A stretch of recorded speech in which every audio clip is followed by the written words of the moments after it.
Hello student, आज हम लोग एक नया टॉपिक स्टार्ट करने वाले बच्चों, 3D ज्योमेट्री। आप लोगों का एक नया टॉपिक है 3D ज्योमेट्री।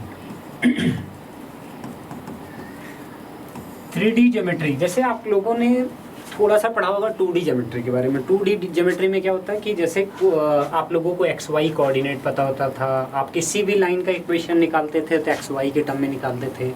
तो जब भी आप लोग वो जैसे आप लोग जो चीज़ें 2D ज्योमेट्री में आप लोग करते थे, सेम टू सेम चीज़ें हमारी यहाँ पर 3 डायमेंशन में भी अप्लीकेबल होता है।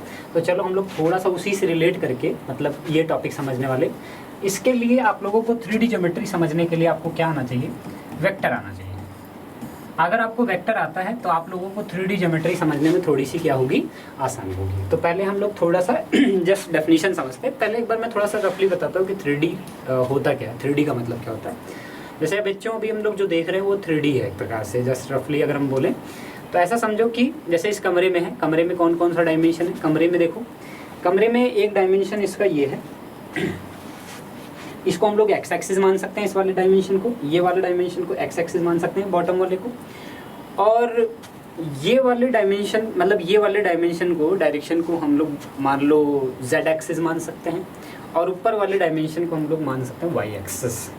तो अभी क्या होता है, जैसे कमरे में देखो 3 डायमेंशन है। ये हो गया एक्स एक्सिस, मेरी हाइट हो गई वाई एक्सिस, और तुम्हारी तरफ जो पॉइंट आ रहा है मतलब कैमरे की तरफ जो चीज़ इंडिकेट कर रही है वो चीज़ है जेड डायरेक्शन।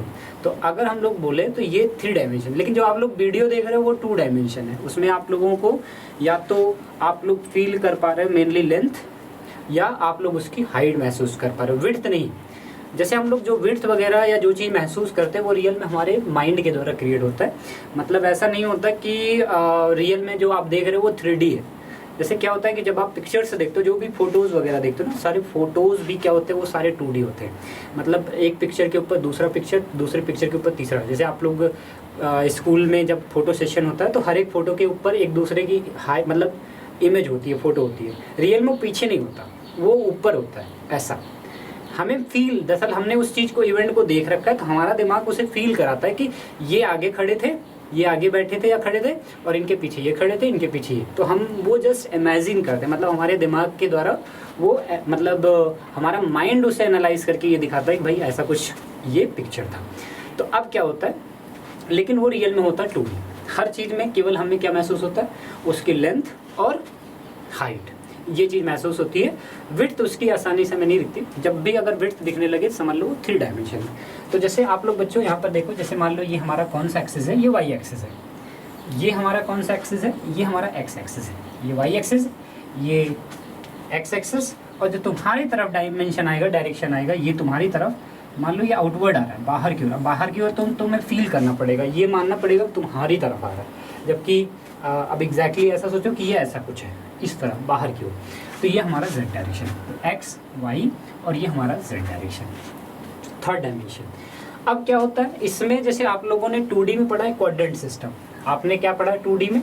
2D में आपने क्वाड्रेंट पढ़ा है। 2D ज्योमेट्री में क्या होता है, क्वाड्रेंट सिस्टम होता है। 3D में बच्चों आपका होता है ऑक्टेंट। जैसे आपका क्वाड्रेंट होता है वैसे ही आपका होता है ऑक्टेंट्स। तो ऑक्टेंट्स क्या होते हैं, हम लोग इसकी बात करते हैं। जैसे क्वाड्रेंट्स और ये ऑक्टेंट्स। तो ऑक्टेंट्स मतलब समझना, जैसे कहने का सेंस हुआ कि आप लोग जब देखते हो कि एक्स और वाई एक्सिस कितने पार्ट में डिवाइड करते हैं, प्लेन को 4 हिस्सों में बांटते हैं। और जब हम बात करते हैं कि एक्स वाई जेड एक्सिस जो है स्पेस को कितने हिस्सों में बांटते हैं, तो एक्स वाई जेड एक्सिस जो है उसे 8 हिस्सों में बांटते हैं। देखना हम समझेंगे कैसे कैसे बांटते हैं, समझना आप लोग। जैसे आप इमेजिन करो कि मैं इसी के अकॉर्डिंग सोचता हूँ। जैसे मान लो ये आपका एक्स एक्सिस है, ये वाला, ठीक है, ये आपका एक्स एक्सिस है, मेरी हाइट है वाई एक्सिस, और ये जो तीसरा डायमेंशन है मेरा हैंड, जो हाथ है मेरा, ये आपका जेड एक्सिस है। अब आप लोग इमेजिन करना क्या होता है। जैसे पहला क्वाड्रेंट, ऑक्टेंट्स की बात करते हैं, पहले ऑक्टेंट की बात करेंगे। पहले ऑक्टेंट में सोचना, ये हो गया एक्स एक्सिस, ठीक है, और ये हो गया ऊपर वाला वाई एक्सिस, और जेड एक्सिस तुम्हारी तरफ है, ठीक है। तो यहाँ पर क्या होगा, अब आप सोचना कि एक्स पॉजिटिव होता है, पॉजिटिव हम लोग एज्यूम करते हैं, जनरली रेफरेंस तो हम लोग पॉजिटिव लेते हैं, वाई को हम लोग पॉजिटिव लेते हैं, और जेड को भी हम लोग पॉजिटिव मानते हैं। तो फर्स्ट जो ऑक्टेंट होता है जो पहला ऑक्टेंट होता है, फर्स्ट ऑक्टेंट में आपका एक्स वाई जेड तीन के तीनों पॉजिटिव होते हैं बच्चों। तो आपका जो फर्स्ट ऑक्टेंट्स होता है एक्स वाई जेड, वो तीन के तीनों पॉजिटिव होते हैं, मतलब एक्स और ये वाला वाई और तुम्हारी तरफ का डायरेक्शन जेड। तो ये तीनों के तीनों क्या होते हैं, पॉजिटिव होते हैं।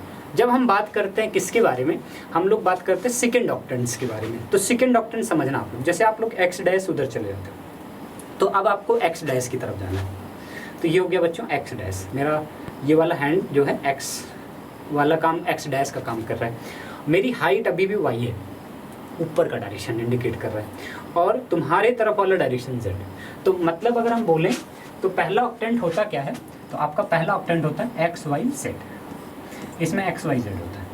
अगर हम सेकेंड ऑक्टेंट की बात करें तो सेकेंड ऑक्टेंट में बच्चों आपका होता है एक्स डैश, मतलब वो वाला डायरेक्शन, वाई वही रहेगा ऊपर ही, और जेड।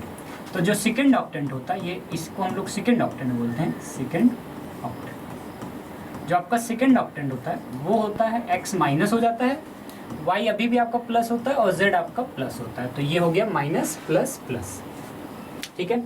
तो ये हो गया बच्चों फर्स्ट ऑक्टेंट इधर ऊपर के डायरेक्शन में, सेकेंड ऑक्टेंट इधर हो गया, मतलब एक्स डैश वाई और जेड तुम्हारी तरफ। तो ये हो गया सेकेंड ऑक्टेंट्स। तो ये वाला घर, ये वाला रूम, ऐसा समझ लो रूम की तरह सोचो कि पहला रूम जो है ना, पहला रूम इधर की ओर है, आगे की ओर पहला रूम। दूसरा रूम जो है इधर की ओर है, बाहर की ओर है, आउटवर्ड है, याद रखना।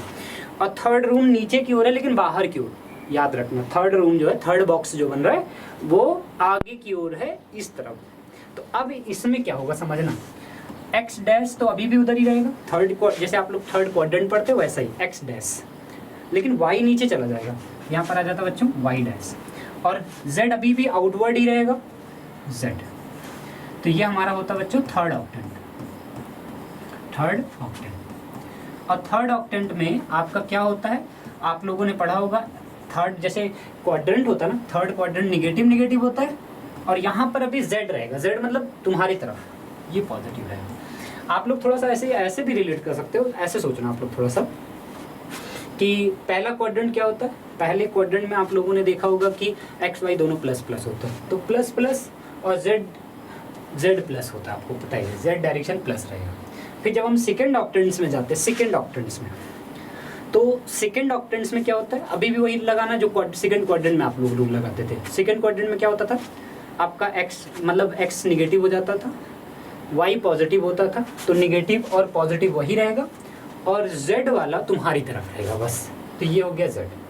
और जब आप थर्ड ऑक्टेंट की बात करते हो, ये थर्ड क्वाड्रेंट की तरह है। थर्ड क्वाड्रेंट में आप लोगों ने क्या पढ़ा था, माइनस और माइनस।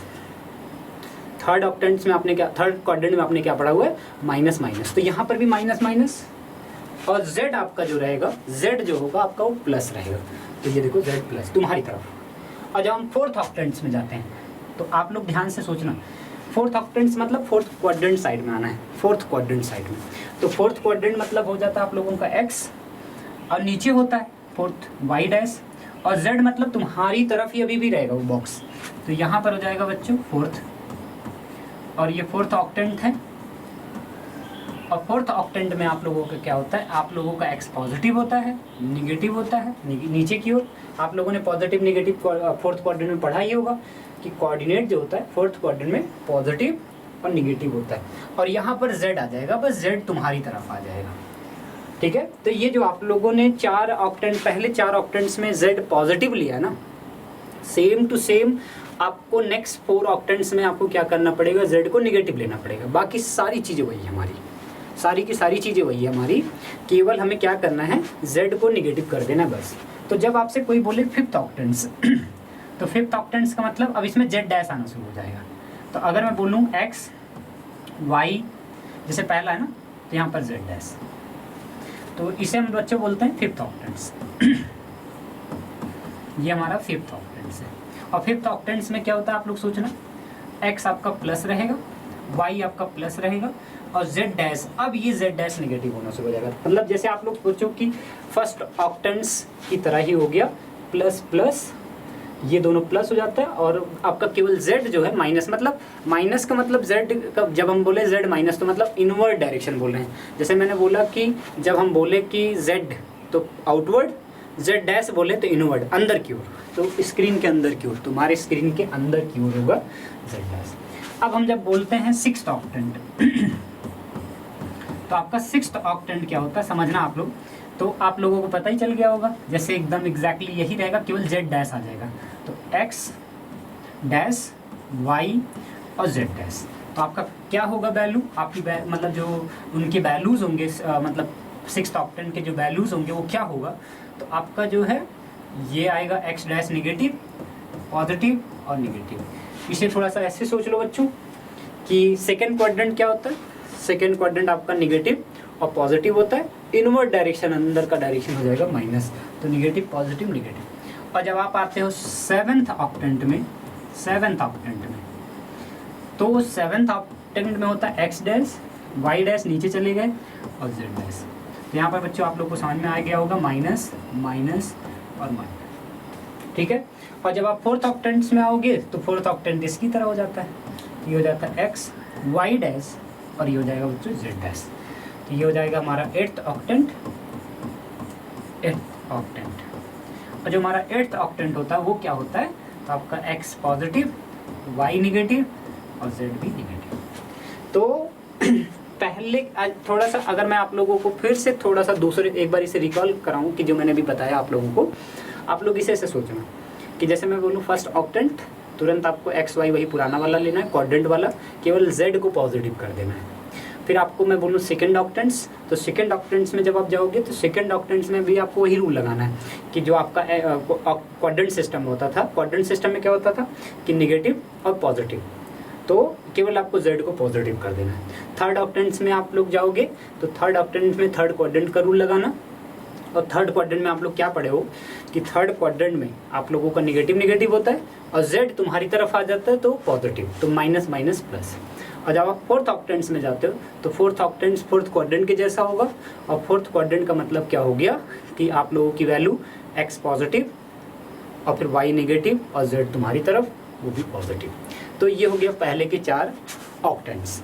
और अब चार जैसे पहले के चार ऑक्टेंट्स हैं वैसे ही सेम टू सेम बाकी के चार ऑक्टेंट्स वही होते हैं, बस उसमें z डैश जो है आपको क्या करना है, z डैश यूज़ करना है, मतलब निगेटिव, z की वैल्यू आपको निगेटिव यूज़ करनी है, बाकी सारी चीज़ें यही। तो जब आप सिक्स्थ में जाओगे तो फर्स्ट वाले में केवल जो फर्स्ट वाला था उसी में आपका केवल z का मतलब वैल्यू बदल जाएगी, z निगेटिव हो जाएगा। तो अगर आपसे कोई बोले, आप लोग सोचना समझना, जैसे मैं बोलूँ कि -2, 3 और -3 किस ऑक्टेंट्स में लाई करेंगे, तो आप लोग इसे सोचो ऐसा।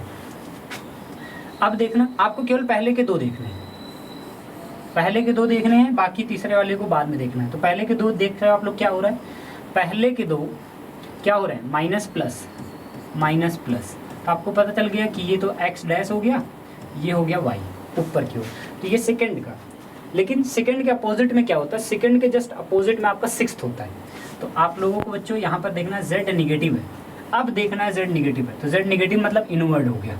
तो ये बच्चों आप लोगों का हो जाएगा सिक्स्थ ऑक्टेंट। क्यों हो गया, एक बार आप लोग फिर से सोचना, ये आप लोगों का हो गया x डैश निगेटिव, y का मतलब बच्चों हो गया ऊपर पॉजिटिव, और z डैश जब बोलते हैं तो अंदर की ओर आपको बोलना है, तो अंदर की ओर मतलब हो गया आपका सिक्स्थ वाला जाएगा। अगर ये बाहर आता तो सेकंड होता।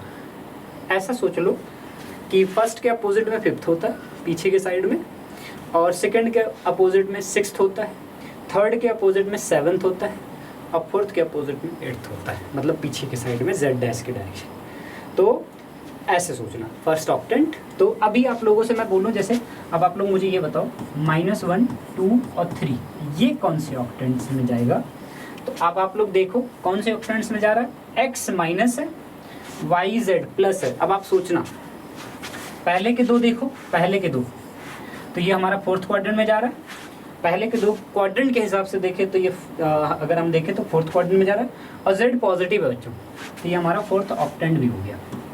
ये हमारा कौन सा ऑक्टेंट हो गया, फोर्थ ऑक्टेंट, क्योंकि z पॉजिटिव है। अगर यही माइनस होता, ऐसा होता -1, 2, -3, तो बच्चों इसी के जस्ट अपोजिट वाला हो जाता, क्योंकि उसी के पीछे चला गया, और ये हमारा होता बच्चों 8th ऑक्टेंट। तो ये हमारा ऑक्टेंट। तो सबसे पहले आप लोगों को बच्चों, जैसे आप लोग कोऑर्डिनेट पहचानना जानते हो कि एक्स वाई प्लेन का, तो आप लोग क्वाड्रेंट जानते हो, वैसे ही आपको ऑक्टेंट्स जानना जरूरी होता थोड़ा सा। इससे आपकी समझ जो है ना, जैसे आप लोग 2D को समझ जाते हो कि अच्छा ये कोऑर्डिनेट है, ये कोऑर्डिनेट यहाँ पर लाई करेगा यहाँ, तो आपके दिमाग में इमेज बनने लगेगा इन पॉइंट का भी, कि अच्छा ये यहाँ पर लाई करेगा, ये पॉइंट इस ऑक्टेंट्स में, और यहाँ से लाइन चलेगी, ये कोई शेप बनेगा। तो आप लोगों को ये बात ध्यान रखनी चाहिए कि जैसे आप 2D इमेजिनेशन है, वैसे ही आपका 3D में भी धीरे धीरे उसी टाइप की इमेज बनना शुरू हो। ठीक है, अब जैसे एक आध एग्जाम्पल और ले लेते हैं हम लोग। जैसे अगर मैं बोलूँ कि -1, -2, 3, ये कौन से ऑक्टेंट्स में होगा? तो अगर ये देखो तो थर्ड है, Z पॉजिटिव है, तो बिल्कुल ये हमारा थर्ड ही ऑक्टेंट्स है, थर्ड क्वाड्रेंट। ये पहला डिसाइड कर रहा है थर्ड क्वाड्रेंट, और ये पॉजिटिव है, तो ये थर्ड ऑक्टेंट्स। लेकिन अगर यही ऐसा हो जाता बच्चों, -1, -2, 3, -3 हो जाता, तो इसका जस्ट अपोजिट हो जाता बच्चों, तो ये हो जाता 7th, तब ये आपका हो जाता 7th ऑक्टेंट्स। तब ये आपका कौन सा ऑक्टेंट्स हो जाता? 7th ऑक्टेंट्स हो जाता। समझ गए आप लोग? तो मुझे लगता है कि ये छोटी छोटी बातें हैं, बहुत ज़रूरी थी। आप लोग इन वैल्यूज़ को जो आप लोग पीछे जा करके ये एक बार लिख लेना, इंडिकेट कर लेना, क्योंकि आपको पता होना चाहिए कि कौन सा ऑक्टेंट कैसा होता है। तो एक बार मैं आप लोगों को फिर से एक बार इसे इरेज करके नेक्स्ट पेज पर चलते हैं हम लोग। एक बार आप लोग फिर से देखना, एक आध एग्जाम्पल और लेते हैं हम लोग। -1 और 3 और -4, ये कौन से ऑक्टेंट्स में जाएगा बच्चों? ये कौन से ऑक्टेंट में जाएगा? तो आप लोग देखो -+, तो पहले -+ हमारा गया सेकंड में गया ये, और ये माइनस है, तो सेकंड के अपोजिट होता है बच्चों 6th। तो ये डिफाइन कर रहा है कि सेकंड क्वाड्रेंट को, ये डिसाइड कर रहा है सेकंड क्वाड्रेंट को, और माइनस ये डिसाइड कर रहा है 4th, मतलब उसके अपोजिट वाले को। तो ये आपका बच्चों कौन सा ऑक्टेंट हो जाएगा? तो ये दोनों डिसाइड कर दिए कि भाई ये तो सेकंड क्वाड्रेंट में चला गया, और सेकंड क्वाड्रेंट के बेस पर हम लोग बता सकते हैं कि Z माइनस है, तो उसके अपोजिट वाला हो गया, तो ये हो जाएगा बच्चों आपका 6th ऑक्टेंट्स। तो पहले आपको अच्छे से ऑक्टेंट्स पहचानना आना चाहिए, बेसिकली थोड़ा सा आपको ये मैथ्स आनी चाहिए। तो ऑक्टेंट्स आपको पहचानना आ गया होगा। एक बार आप लोग जरूर से जरूर, कुछ वैल्यूज़ मैं लिख रहा हूँ, आप लोग उनको कमेंट सेक्शन में जरूर बताएंगे कौन से ऑक्टेंट्स में लाई कर रहे हैं। मैं आप लोगों के लिए वैल्यू लिख दे रहा हूँ, -1, 2, -2 और 3 ये है। और आप लोगों को सेकेंड का मान लो 2, -3, -4, और थर्ड है 5, -5, 7 ये है। और आप लोग इसको सोचना, मतलब आप लोग हमेशा सोचना है, केवल एक ही चीज़ मैं बार बार बोल रहा हूँ कि आपको पहले क्वाड्रेंट जान लेना है, और अगर Z पॉजिटिव है तो पहले के 4 में से है, और Z निगेटिव है तो पीछे के 4 में से, मतलब कि Z डैश के डायरेक्शन में। तो मतलब आप लोगों को उसके अकॉर्डिंग सोचना है कि पहले के 4 और नेक्स्ट के 4। तो नेक्स्ट के 4 में Z जो है आपका निगेटिव होता है, और पहले के 4 में आपका Z पॉजिटिव होता है। ठीक है, चलो अभी हम लोग एक वैल्यू मैं और लिख देता हूँ, आप लोग इसको भी सोचना। ठीक है, -4 और -5 और 7, तो ये 4 वैल्यूज़ हैं। आप लोग इनको जरूर बताना कि इनका क्या आंसर है, राइट आंसर है, कौन से ऑक्टेंट्स में ये लाइक कर रहे हैं। तो हम लोग नेक्स्ट पॉइंट पर चलते हैं। तो मुझे लगता है कि ये बातें सबको समझ में आ गई होंगी। और बच्चों ये याद रखना है कि जब हम तीनों कोऑर्डिनेट बताते हैं, तो ये तीनों ना किसी पॉइंट को इंडिकेट कर रहे हैं। जैसे आप लोग जब ये तो समझ ही गए होंगे कि जैसे मैं आप लोग एक क्वेश्चन आप लोग देख लेना है, आंसर जरूर करना। मैं नेक्स्ट पेज पर चलते इरेज कर रहा हूँ इसे। आप लोग इसे ऐसे सोचो कि जैसे मान लो कि हमारे पास जो है जैसे मान लो ये एक पॉइंट है, ये हमारा 3 डायमेंशन हो गया, ये x, मतलब ये हमारा x हो गया, ये हमारा y हो गया, और ये आउटवर्ड डायरेक्शन हमारा हो गया z। अब जैसे ये पॉइंट है, अब आप लोग एक बात ये समझना कि इस पॉइंट से जैसे हम लोग यहाँ पर इसका वो लिखते हैं, तो ये कोऑर्डिनेट मान लो इसका कुछ होता है a, b, c, मान लो ये, तो ये इसका कोऑर्डिनेट है बच्चों। और जब हम इसका वेक्टर फॉर्म लिख देते हैं, एक बार मैं थोड़ा सा वेक्टर से रिलेट कर रहा हूँ, वेक्टर फॉर्म लिख दें ai cap bj cap plus ck cap, तो ये उस पॉइंट का पोजीशन वेक्टर होता है। तो इसको बच्चों हम लोग बोलते हैं पोजीशन। जैसे मान लो ये पॉइंट A है, तो इसे हम बच्चों बोलते हैं पोजीशन वेक्टर ऑफ ए, तो पोजीशन वेक्टर ऑफ ए, तो पोजीशन वेक्टर ऐसा लिखा जाएगा, कोऑर्डिनेट क्या है इसका ABC।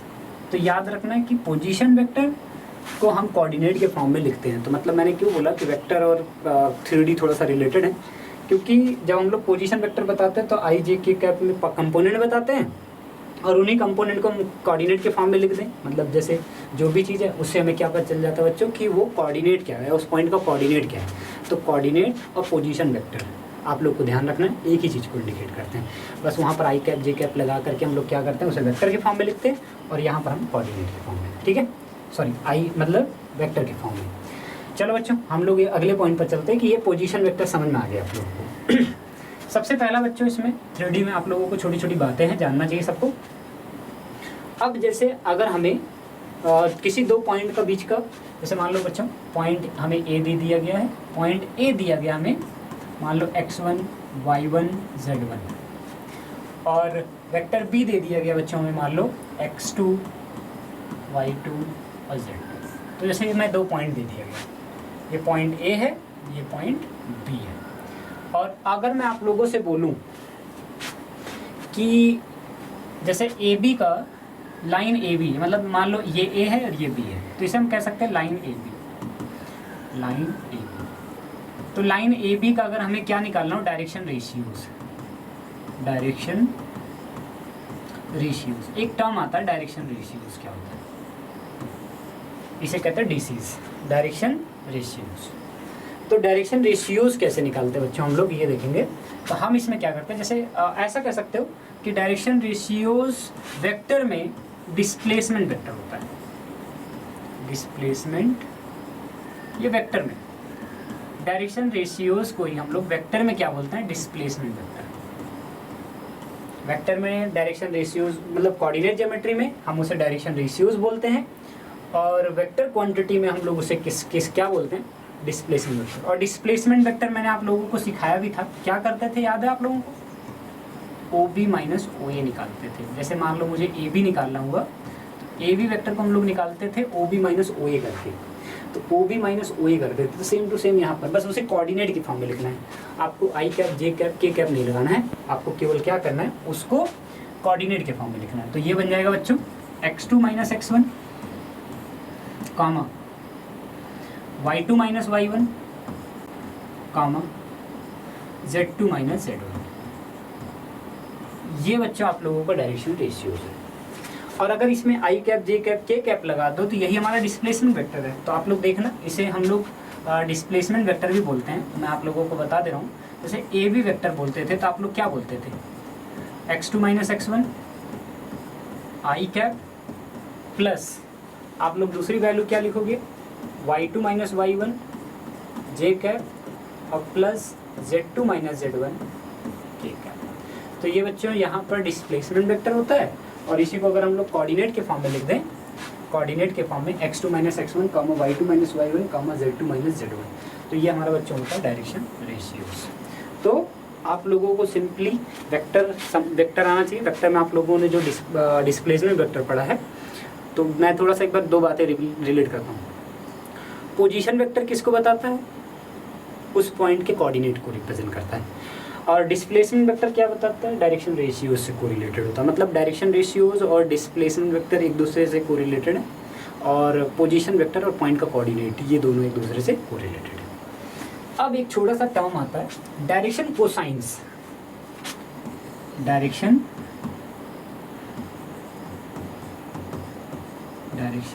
कोसाइंस। तो डायरेक्शन कोसाइंस बच्चों क्या होता है, डायरेक्शन कोसाइन। तो डायरेक्शन कोसाइन बच्चों इनका जो यूनिट वेक्टर आता है, जैसे मैंने आप लोगों को यूनिट वेक्टर निकालना सिखाया था, वेक्टर वाले वीडियो में आप लोग जाइएगा देखिएगा ज़रूर।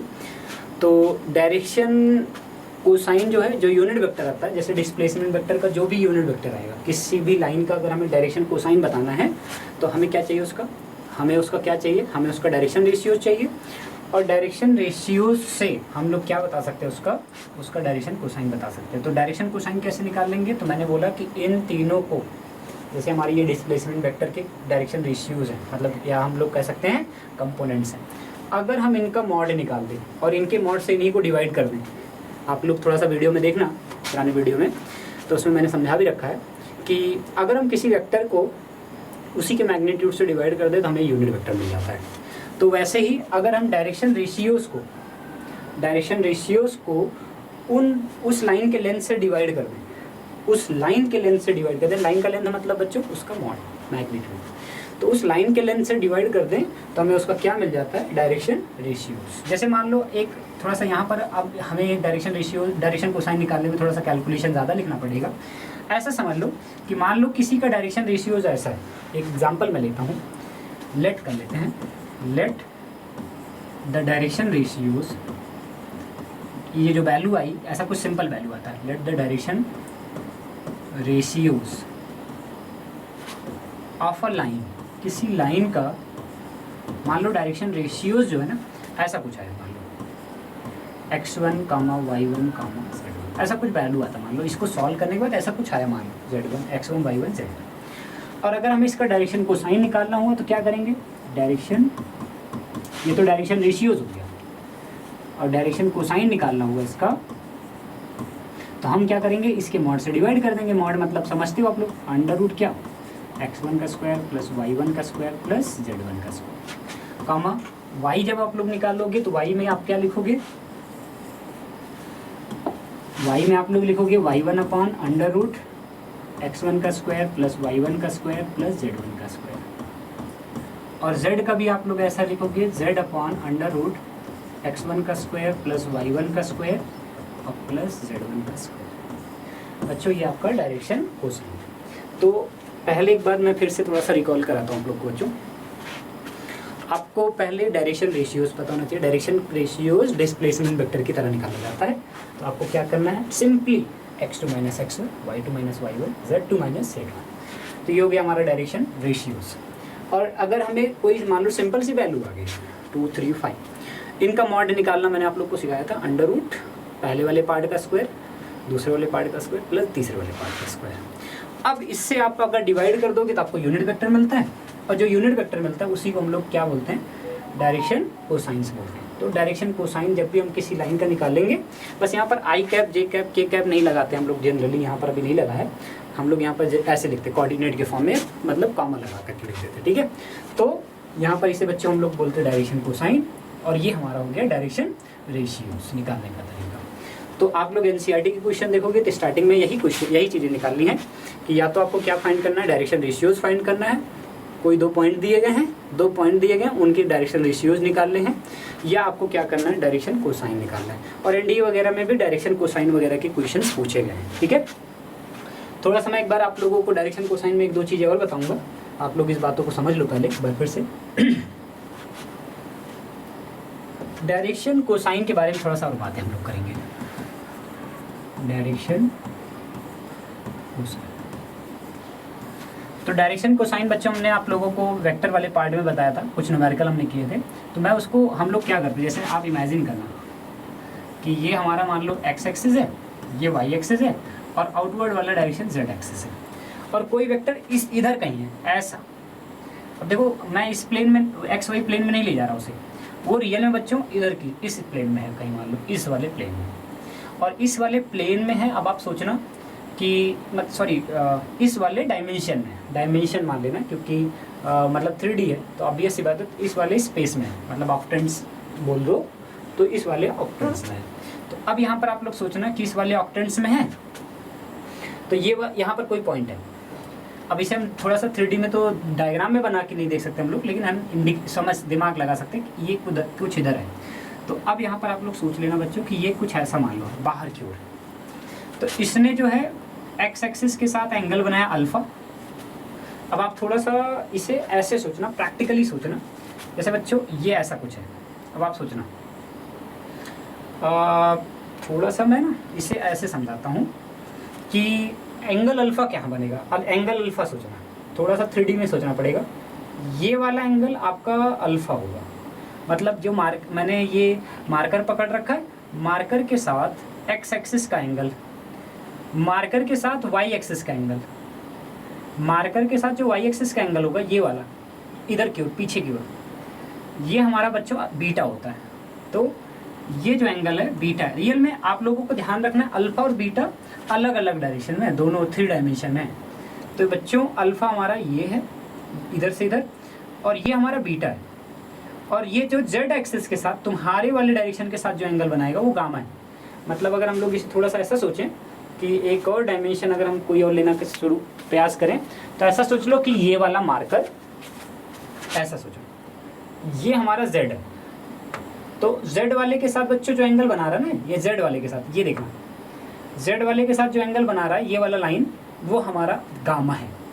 तो अल्फा बीटा गामा। अब आप लोग थोड़ा सा 3D में इमेजिन करना, अल्फा पीछे की ओर है एक्स एक्सिस के साथ, बीटा जो है वाई एक्सिस के साथ है, और गामा ये जो जेड एक्सिस है, ये मार्कर वाला डायरेक्शन, इसके साथ बन रहा है गामा। तो तीनों आप लोग को समझ में आ गया होगा कि ये 3 डायमेंशन में है। हमारा जो ये वाला पोजीशन वेक्टर्स है पॉइंट का, ये 3 डायमेंशन में है, और एक्स एक्सिस के साथ एंगल अल्फा बनाया, वाई एक्सिस के साथ एंगल बीटा बनाया, और जेड एक्सिस के साथ इसने एंगल क्या बनाया है, गामा। तो ये जेड एक्सिस है, और इसके साथ ये जो एंगल बन रहा है ये वाला एंगल, ये हमारा बच्चों है गामा। तो अल्फा बीटा गामा। तो आप लोग थोड़ा सा ऐसा सोचना कि अगर मुझे इसका कंपोनेंट निकालना हुआ, एक्स एक्सिस पर कंपोनेंट निकालना हुआ, तो आप लोगों को थोड़ा सा कंपोनेंट के बारे में मैंने समझा रखा है। आप लोग ऐसा सोचना, जैसे मान लो ये वेक्टर है और ये वाला कंपोनेंट, ये वाला हिस्सा निकालना मुझे, ये वाला, तो ये बच्चों आएगा कंपोनेंट कितना, तो आंसर है पहला एंगल आता है कॉस अल्फा। मैं थोड़ा सा एंगल बना करके आप लोगों को दिखाने का प्रयास करूंगा थोड़ा सा। जैसे ये पॉइंट का मान लेते हैं, कोऑर्डिनेट क्या है, x1, y1, z1, ठीक है। अब इसके बाद इसका जो डायरेक्शन कोसाइन होगा, डायरेक्शन कोसाइन पहला वाला होता है कॉस अल्फा। कैसे निकाला, अब आप लोग थोड़ा सा इसे सोचना, ये हमारा एक्स एक्सिस था, जो वाई एक्सिस था उसके साथ कितना एंगल बनाया उसने, वाई एक्सिस के साथ उसने बनाया, सॉरी जो वेक्टर है, ये वेक्टर है, मान लो ये वेक्टर है, ये एक्स एक्सिस है, इसके साथ एंगल इसने बनाया था अल्फा। तो जब आप इसका प्रोजेक्शन निकालते हो इस पर, एक्स एक्सिस पर, तो आप बेस निकाल रहे हो, रियल में आप बेस फाइंड कर रहे हो। अब बेस आप कैसे निकालते हो, अगर आपको ये पता है, जैसे ये आपको पता है, तो आप cos alpha is equal to लिखते हो क्या चीज़, इसे मान लो एक्स अपॉन ए, तो एक्स इज इक्वल टू आपका आता है ए कॉस अल्फा। और मान लो इसकी लेंथ यूनिट हो, इसकी लेंथ अगर मान लो यूनिट है, तो आप लोगों की बच्चे वैल्यू कितनी आ जाती है, तो यहाँ पर आ जाता है x is equal to unit, मतलब यूनिट वेक्टर के लिए तो हम लोग इसे बोलते हैं कॉस अल्फा। यूनिट लेंथ के वेक्टर का अगर हम निकालें तो ये कॉस अल्फा आता है। अगर आप दूसरा वाला निकालोगे तो वैसे ही वो कॉस बीटा आएगा, और तीसरा वाला आएगा कॉस गामा। थोड़ा सा बच्चों ये 3 डायमेंशन है, तो आप लोगों को उसी 3 डायमेंशन के अकॉर्डिंग इमेजिन करना पड़ेगा कि जैसे ऐसा समझ लो कि हर एक डायरेक्शन में जो ट्रायंगल बनेगा, जैसे ये ट्रायंगल बना और ये हमारा वेक्टर है, इस ऐसा कुछ, ये कुछ ट्रायंगल ऐसा बनेगा, ऐसा इस डायरेक्शन में ऐसा कुछ। तो थोड़ा सा आप लोग 3D में इमेजिन करना पड़ेगा इसको। तो ये alpha same to same beta के साथ भी होगा बच्चों। अब देखना, जैसे ये मान लो वाई हमारा वेक्टर है, मतलब या वो पॉइंट का पोजीशन वेक्टर है, और ये हमारा वाई एक्सिस है, और इसके साथ एंगल कितना बना रहा है, ये बीटा, और ये एक ट्रायंगल बना दें हम, यहाँ से ज्वाइन करके, इसके हेड से टेप को ज्वाइन करके यहाँ से एक हम वेक्टर मतलब लाइन ज्वाइन कर दें, और एक राइट एंगल ट्रायंगल बना दें। तो जो राइट एंगल ट्रायंगल बनेगा, इसका ये वाला लेंथ जब हम निकालेंगे ना, तो वो आएगा कितना, तो आपका आएगा कॉस बीटा। मतलब अगर ए है तो ए कॉस बीटा, तो ए कॉस बीटा अगर यूनिट लेंथ की वो है, तो यहाँ पर ए की वैल्यू हो जाएगी 1, तो ये हो जाएगा कॉस बीटा। और सेम टू सेम जेड के साथ बच्चों, ये आपका जेड एक्सिस है। थोड़ा सा मैं हम लोग इसे ऐसे देख सकते हैं, ये हमारा वेक्टर है, ये हमारा जेड एक्सिस है, और इसके साथ एंगल गामा है। तो अब हमें यहाँ पर एक अगर हम ट्रायंगल बना दें, इसको ज्वाइन करके ऐसे, तो ट्रायंगल बना दें, और ये वाला बेस निकालें, ये वाला जो मार्कर की लेंथ है, मार्कर की अगर हम लोग लेंथ निकालेंगे, तो मार्कर की जो लेंथ आएगी ना, वो ये वाली लेंथ आएगी मतलब ए कॉस गामा, बेस है वो भी बच्चों। जैसे आप लोग ऐसा सोचा करो ना, ये मान लो गामा है, ये एंगल गामा है, और ये आपका बेस है, और जब आप बेस निकाल रहे हो, एंगल के साथ जो होता है वो बेस होता है, और जो राइट एंगल के सामने होता है, जैसे ये राइट एंगल ट्रायंगल बना ऐसा कुछ, तो ये जो राइट एंगल ट्रायंगल के सामने वाला साइड होता है वो तो हाइपोटेनियस हो गया, ये हमारा एंगल के साथ है, तो ये हो गया बेस, और उसके सामने वाला ये वाला साइड हो गया बच्चों परपेंडिकुलर।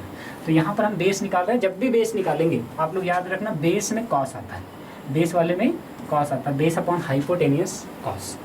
तो यहाँ पर आप लोगों को ये बात थोड़ा सा मुझे लगता है समझ में आया हो, नहीं तो थोड़ा सा आप लोग इसे 3D में सोचना कि ये वेक्टर ऐसा है और इसके साथ अलग अलग एक्सेस के साथ ट्रायंगल बना करके उसका बेस निकालना आप लोग, ठीक है। थोड़ा सा डायग्राम सोचना कि ये वेक्टर है और इसका एक्स एक्सिस के साथ राइट एंगल ट्रायंगल बनाना, इसका वाई एक्सिस के साथ राइट एंगल ट्रायंगल बनाना और इसका जेड एक्सिस के साथ राइट एंगल ट्रायंगल बनाना, मतलब जेड एक्सिस के साथ। और उन राइट एंगल ट्रायंगल का आपको क्या निकालना है, बेस निकालना है। तो बेस मतलब उसका प्रोजेक्शन, उसे हम लोग कहते हैं प्रोजेक्शन एक प्रकार से। तो उसका प्रोजेक्शन एक्स एक्सिस पर, वेक्टर ए का प्रोजेक्शन एक्स एक्सिस पर, वेक्टर ए का प्रोजेक्शन वाई एक्सिस पर कितना आएगा, वाई एक्सिस पर प्रोजेक्शन कितना आएगा, और वेक्टर ए का प्रोजेक्शन जेड एक्सिस ये वाले पर कितना प्रोजेक्शन जाएगा वो। तो एक्स वाई जेड एक्सिस पर वेक्टर ए का प्रोजेक्शन आ जाएगा। लेकिन अगर वो यूनिट वेक्टर्स है तो यूनिट वेक्टर का बच्चों आप लोगों का प्रोजेक्शन जो आता है वो आता है cos alpha, cos beta, cos gamma. तो ये डायरेक्शन कोसाइंस है। अगर हम बोलें उस रिजल्ट में cos alpha is equal to क्या था, x1 अपॉन अंडर रूट क्या, x1 का स्क्वायर प्लस y1 का स्क्वायर प्लस z1 का स्क्वायर। कॉस बीटा आपका क्या होगा, y1 upon under root, same चीज आप लोगों का x1 का स्क्वायर प्लस y1 का स्क्वायर प्लस z1 का स्क्वायर। और ऐसे ही बच्चों आप लोगों का cos gamma is equal to क्या हो जाएगा, z1 upon under root x1 का स्क्वायर प्लस y1 का स्क्वायर प्लस z1 का स्क्वायर। और जब बच्चों आप लोग इनका स्क्वायर करके जोड़ोगे ना तो ये सारी वैल्यूज कट जाएंगी, स्क्वायर करके ऐड होंगी तो सारी वैल्यूज कट जाएगी और आपका क्या वैल्यू आएगा, तो आप लोगों की वैल्यू आएगी cos square alpha, cos square beta plus cos square gamma. कितना होता आपका,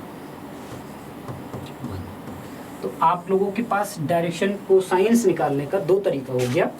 या तो आपको क्या पता हो, एंगल्स पता हो एक्स वाई जेड एक्सिस के साथ, एक्स वाई जेड एक्सिस के साथ आपको एंगल पता हो, तब आप उसका क्या निकाल सकते हो, आप डायरेक्शन कोसाइन निकाल सकते हो। अगर उस पॉइंट का कोऑर्डिनेट पता है तभी भी हम उसका क्या निकाल सकते हैं, डायरेक्शन कोसाइन निकाल सकते हैं। क्या करना पड़ेगा, ये वाला फार्मूला, पहला वाला कोऑर्डिनेट अपॉन उन तीनों के स्क्वायर का स्क्वायर रूट, स्क्वायर के सम का स्क्वायर रूट, और ऐसे ही y1 अपॉन दिस और z1 अपॉन z दिस करके हम लोग क्या निकाल लेंगे, हम इनकी वैल्यू निकाल सकते हैं। तो ये बच्चों आप लोगों का डायरेक्शन कोसाइन निकालने का तरीका है, cos alpha, cos beta, cos gamma, या x upon this, y upon this और z अपॉन दिस। तो आप लोग इससे भी निकाल सकते हो और दूसरा तरीका वो हो गया। तो डायरेक्शन कोसाइन मुझे लगता है थोड़ा समझ में आया होगा। और अगर आपको थोड़ा सा प्रॉब्लम है, समझ में नहीं आया होगा, तो आप लोग इसे बात सोचना ज़रूर कि 3 डायमेंशन डायग्राम है तो हम 3 डायमेंशन में क्लास में ज़्यादा अच्छे समझा सकते हैं। वीडियो में आप लोगों को थोड़ा सा समझाने का मैंने प्रयास किया है। और अगर आपको समझ में आया है तो ज़रूर कमेंट सेक्शन में आप ज़रूर बताना, और नहीं समझ में आया तो क्या चीज़ कंफ्यूज कर रही है आपको, छोटी प्रॉब्लम है, आप उसे भी ज़रूर बताएंगे, ठीक है। चलो डायरेक्शन कोसाइन मुझे लगता है सबको क्लियर हो गया। अब जैसे मान लो बच्चों डायरेक्शन कोसाइन निकालने का मैंने 2 रूल बताया, क्या क्या बताया मैंने आप लोग को, एक बार रिकॉल करो। जैसे मैंने आप लोगों को डायरेक्शन कोसाइन, पहले एक बार मैं फिर से रिकॉल कराता हूँ। जैसे मान लो बच्चों हमें क्या करना है, डायरेक्शन रेशियोज निकालना है। तो डायरेक्शन रेशियोज हम कैसे निकालेंगे, डायरेक्शन रेशियोज निकालेंगे x2 माइनस x1 कामा y2 माइनस y1 कामा z2 माइनस z1 करके। और अगर डायरेक्शन कोसाइन निकाल रहे हैं, डायरेक्शन कोसाइन निकाल रहे हैं तो हम इनके मॉड से डिवाइड कर देंगे डायरेक्शन कोसाइन। तो जैसे मान लो मुझे डायरेक्शन कोसाइन निकालना हुआ तो ये हो जाएगा x2, एक बार मैं इसी का निकाल दे रहा हूँ, x2 माइनस x1 अपॉन इनका मॉड। इनका मॉड कितना आएगा, अगर आप लोग थोड़ा सा जानते होंगे तो इसका स्क्वायर x2 माइनस x1 का whole square plus y2 minus y1 का whole square plus z2 minus z1 का होल स्क्वायर, ठीक है।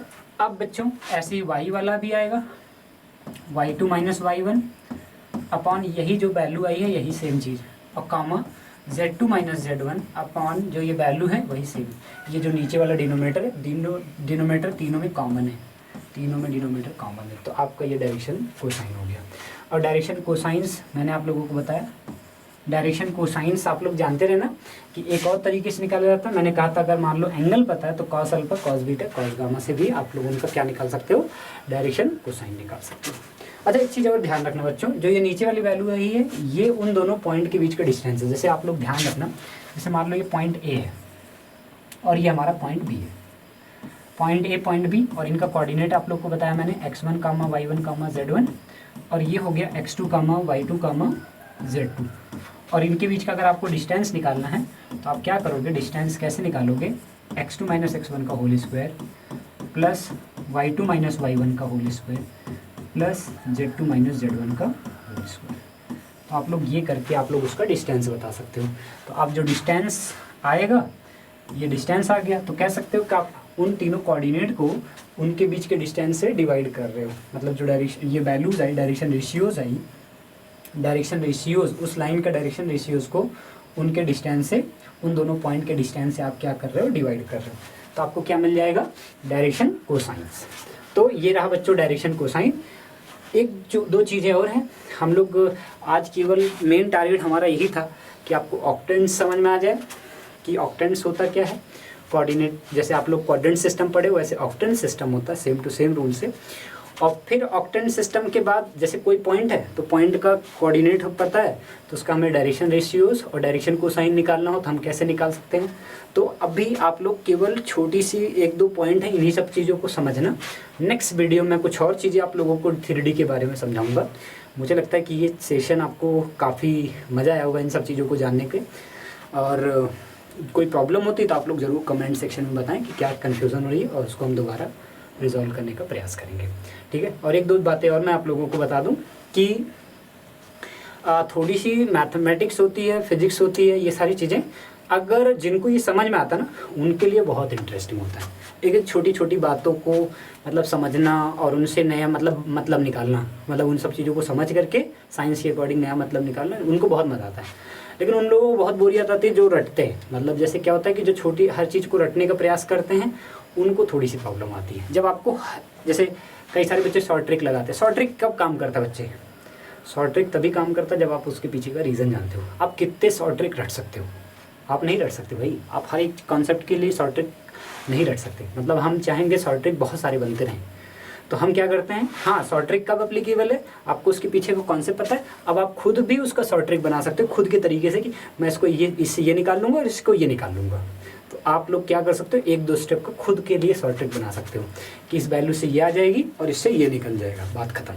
तो ऐसा, और आप ऐसा सोचो कि हर क्वेश्चन के लिए हम एक एक दो दो लाइन का कॉन्सेप्ट बना लें, एक एक दो दो लाइन, दैट्स नॉट पॉसिबल, ठीक है। चलो नेक्स्ट वीडियो में आप लोगों को कुछ और 3D के बारे में समझाता हूँ।